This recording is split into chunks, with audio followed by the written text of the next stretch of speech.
made it to the last video. Hopefully at this point, everything in this packet is complete.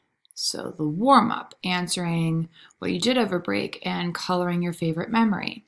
The having read the Lewis and Clark, answering all of those questions. 8, answering all those 8 questions. Answering the 5 editing task questions. Writing a 3-paragraph essay with each paragraph having at least 3 sentences, the middle paragraph having evidence, and there being 9 sentences total, and coloring the map on the back. Now, this is something that's going to be collected, so please make sure you pass it in the middle of the table, so the substitute can collect it, and please put it on the black bin on top of the green bins by the exit door.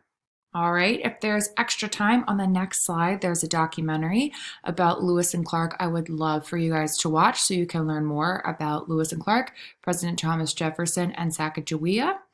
All right, but other than that, you guys should keep working if you aren't finished, because this is something I'm grading and it's going to go in the grade book. So remember, you want to impress your teachers even while they're away. So thank you guys so much for working hard. I can't wait to see you tomorrow and hear about your breaks and see your faces. I've missed you guys. Goodbye.